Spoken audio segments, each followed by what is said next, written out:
Olá, pessoal. Sou a professora Marta Cassar. Hoje nós estamos aqui para trabalhar o módulo Legislação e vamos fazer o estudo de uma deliberação do Conselho Municipal de Educação de Sorocaba, CME-SO, conforme está no nosso edital, na bibliografia do nosso edital, tá? A deliberação que nós vamos trabalhar hoje é a 01/2008, que vai fazer o quê? Ela vai atualizar, nesse sentido, já existia uma norma. O que ela está atualizando? Então, ela está revendo todos os artigos, todos os incisos, as alíneas que vão autorizar o funcionamento das escolas particulares de educação infantil no município de Sorocaba, tá? Então, essa deliberação, vocês entenderam que para uma escola de educação infantil que atende só essa etapa, creche e pré-escola, para que essa escola funcione, seja de proprietários aqui de Sorocaba, de escolas particulares, então ela tem que pedir autorização de funcionamento para quem? Para a prefeitura. Se ela já tem também o primeiro, o segundo ano do ensino fundamental, esse pedido de autorização já não é mais para a prefeitura, é para a diretoria de ensino do estado. Então, quem é que vai estabelecer as normas para que sejam cumpridas para essas pessoas que querem montar escolas ou que já têm escolas funcionando e precisam regularizar a situação? Vai pedir essa autorização para a prefeitura e a deliberação do conselho tem todo o regramento que vai ser seguido por essa pessoa, e aí vão ser instituídas comissões de supervisores pela própria Secretaria Municipal de Educação, que vão fazer as determinadas diligências e verificar se aquele espaço é apropriado, se tem proposta pedagógica, se vai ter equipes apropriadas para trabalhar. Em resumo, é isso que nós vamos estudar agora, tá? Então vamos com calma, eu vou fazer esse vídeo em duas partes para não ficar cansativo para vocês, ok? Então, deliberação Conselho Municipal de Educação número 1 de 2008, ele vai deliberar capítulo 1 da educação infantil, artigo 1º. A educação infantil, primeira etapa da educação básica, constitui direito da criança de 0 a 5 anos, a que o Estado e a família têm o dever de atender, né? Por que 0 a 5 anos? 0 a 3 são as crianças da creche, 4 e 5 da pré-escola. Artigo 2º. A autorização de funcionamento e a supervisão das instituições privadas de educação infantil vinculadas ao Sistema Municipal de Ensino de Sorocaba serão reguladas pelas normas dessa deliberação. Então, nesse artigo 2, ele deixa claro que para funcionar, tem normas estabelecidas nesse documento legal, que é essa deliberação. Deliberação, o que é? Decisão do Conselho Municipal de Educação, tá? Depois, lá no finalzinho, nós vamos ver quem são as pessoas que deliberaram sobre isso, quem eram os conselheiros, ok?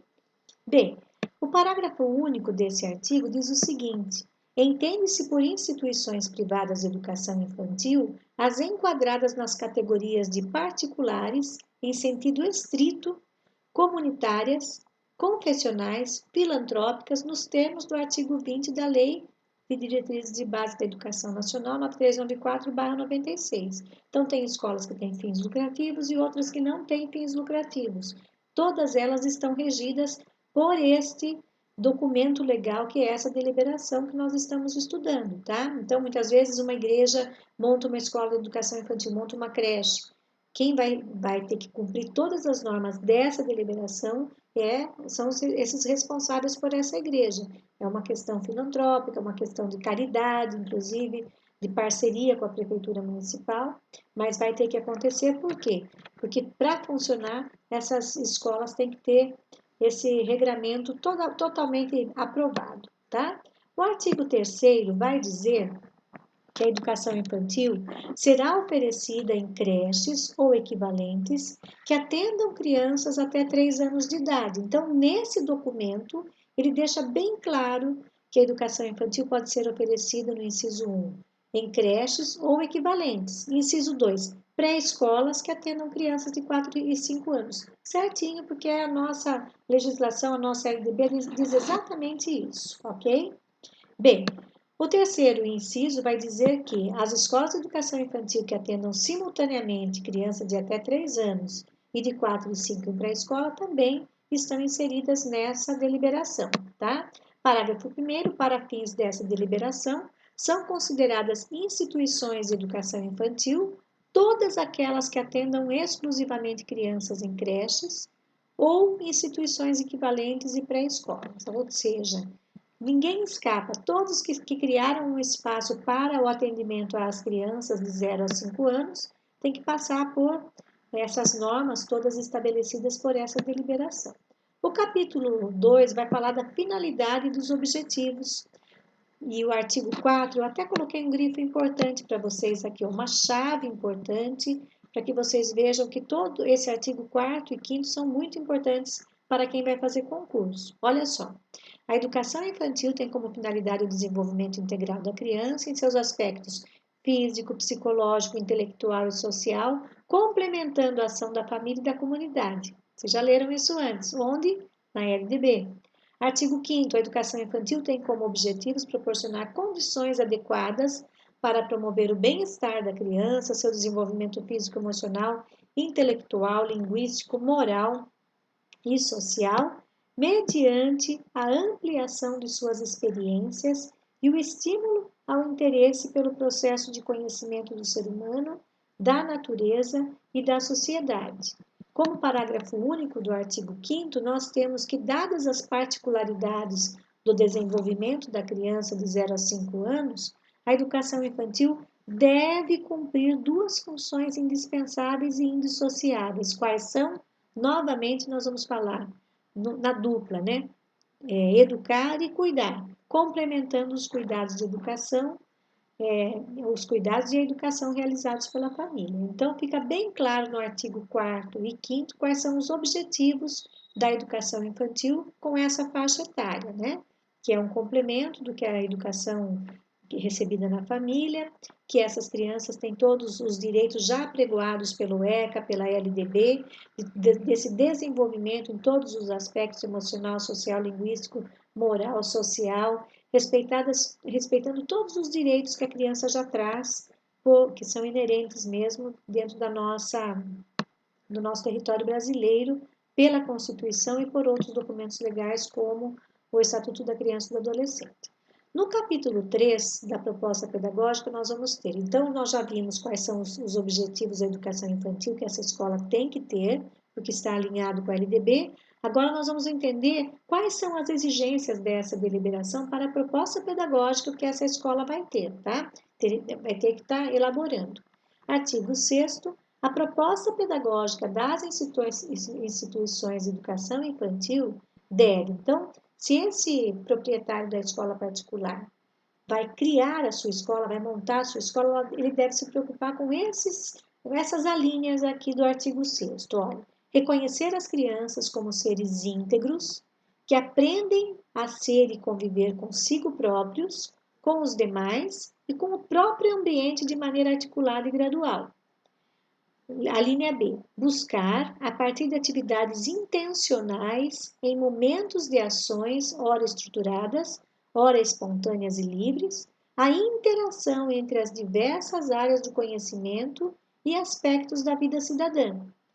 E a linha C, contribuir assim para o provimento de conteúdos básicos para a constituição de conhecimentos e valores. Aqui também ponham lupa, porque pode ser que alguma pergunta do concurso seja relacionada a essa questão das escolas particulares. Se você está prestando concurso, por exemplo, para supervisor, aqui está um nicho muito legal para você prestar atenção. Por quê? Porque uma vez supervisor, você vai ter que ser conhecedor das exigências da proposta pedagógica para uma escola particular, porque naturalmente você fará essas visitas a essas escolas, que ainda não são escolas, são instituições, né? São quase escolas, depois de aprovados serão, e aí você sabe o alinhamento que você vai ter que dar para essa pessoa, para esse proprietário dessa escola, né? Com relação à proposta pedagógica. No artigo 7º, nós vamos verificar que compete à instituição de educação infantil elaborar e executar a sua proposta pedagógica com algumas considerações. Quais são? Também coloquei aqui em grifo.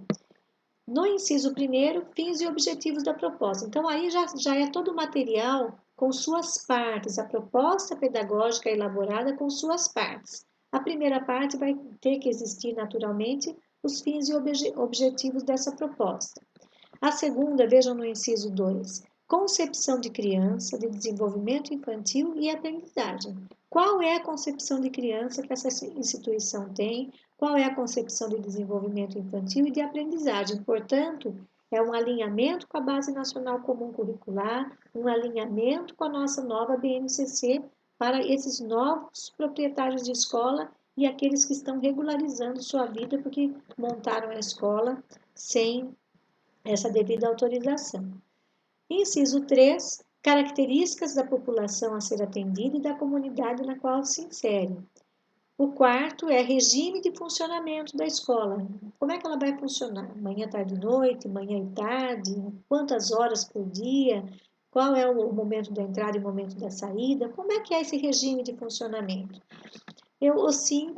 O inciso 5, nós vamos ter descrição sumária do espaço físico, do material didático, dos equipamentos, das instalações necessários ao funcionamento da instituição. Então, nesse momento, naquela brochura que será entregue pelo proprietário da escola, ele vai descrever, olha, o imóvel adquirido ou construído ou alugado para esse fim, tem X cômodos, os banheiros, todos já estão adaptados, ele vai ter que contar como é que está a estrutura física do prédio, contar o que ele tem já de material didático e assim por diante, conforme foi feita a leitura agora.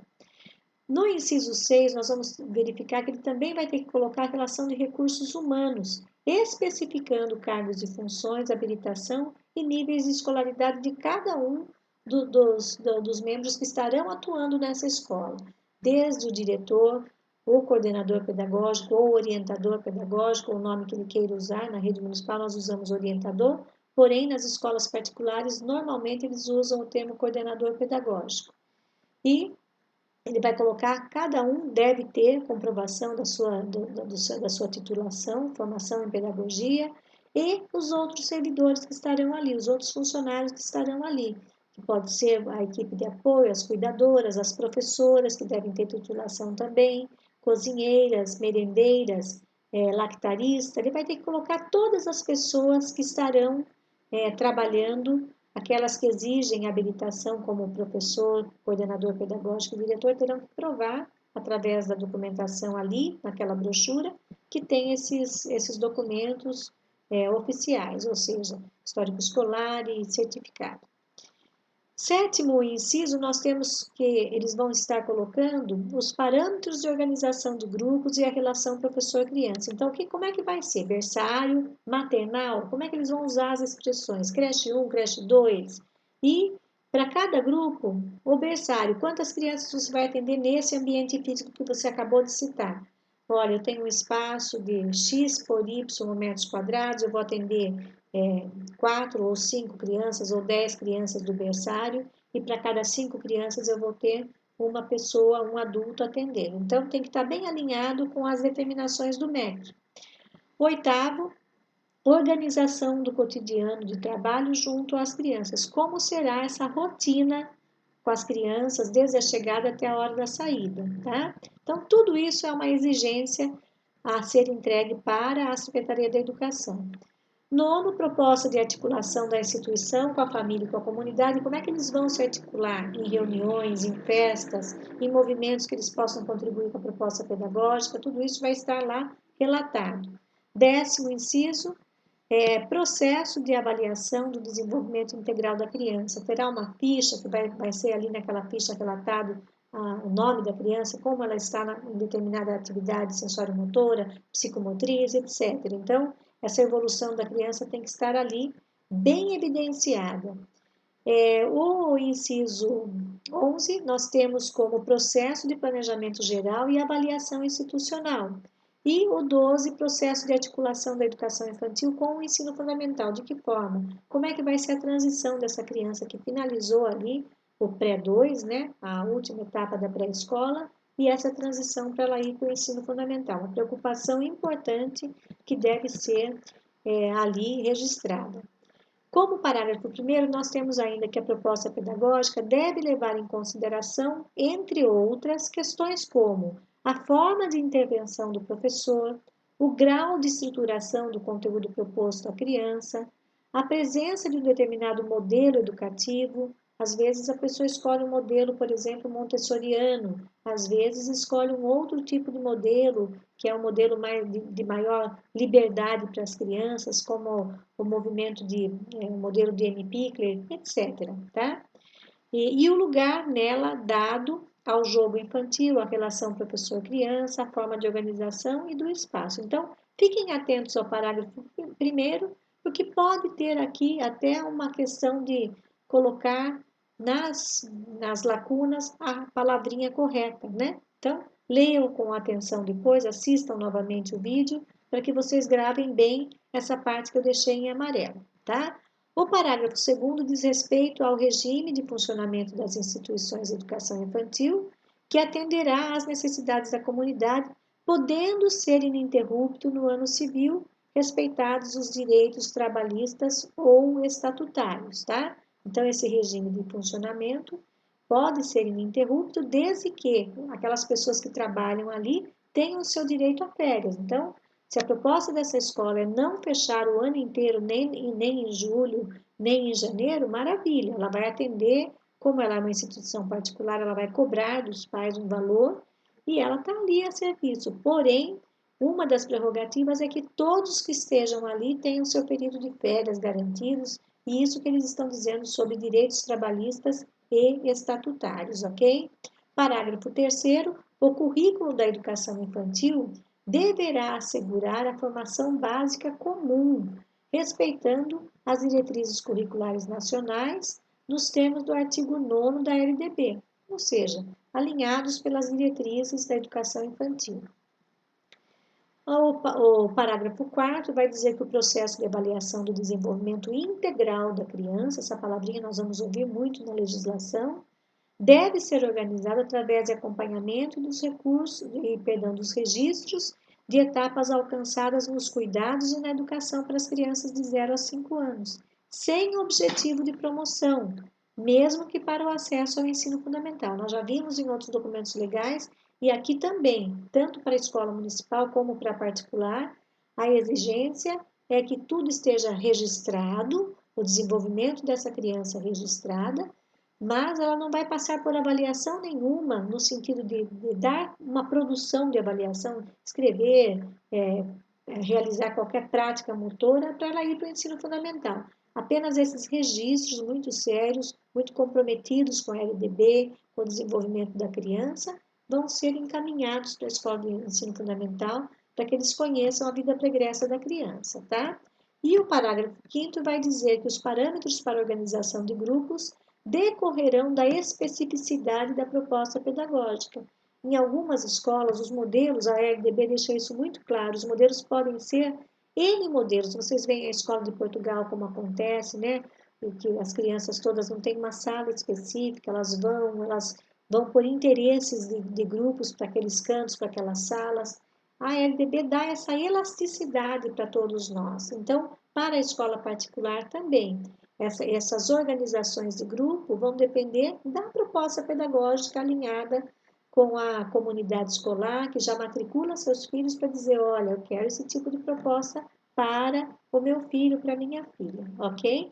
Com relação ao capítulo 4º, nós vamos tratar então dos recursos humanos. Quais são as exigências dessa deliberação para os recursos humanos da escola particular de educação infantil? O artigo 8º diz que a gestão da instituição de educação infantil deverá ser exercida por um profissional, no mínimo com formação de ensino superior, de graduação plena em pedagogia. Isso é básico, né?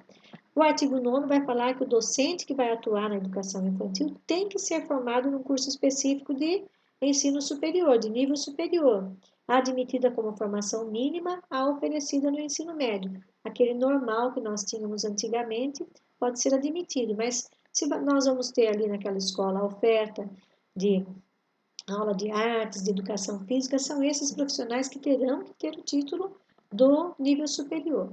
Como parágrafo único desse artigo dos recursos humanos, nós vamos ter que o sistema de ensino promoverá o aperfeiçoamento dos professores legalmente habilitados para o magistério, em exercício em instituições de educação infantil, de modo a viabilizar a formação que atenda aos objetivos da educação infantil e às características da criança de 0 a 5 anos de idade. Então, significa que ele vai ter, então, esse respaldo de formação para esse trabalho, atendendo as características dessas crianças no desenvolvimento.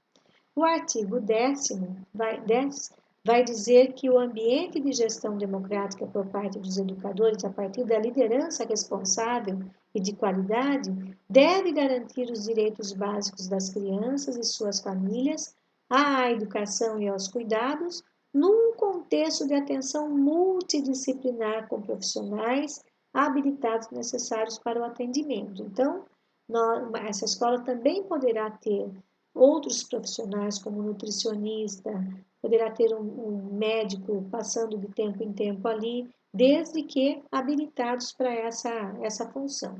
Como parágrafo único, nós vamos ter os mantenedores das instituições de educação infantil poderão organizar essas equipes multiprofissionais para atendimentos específicos às turmas sob sua responsabilidade, como eu disse, tais como psicólogo, pediatra, nutricionista, assistente social, dentista, enfim, todos os profissionais desde que habilitados, ok?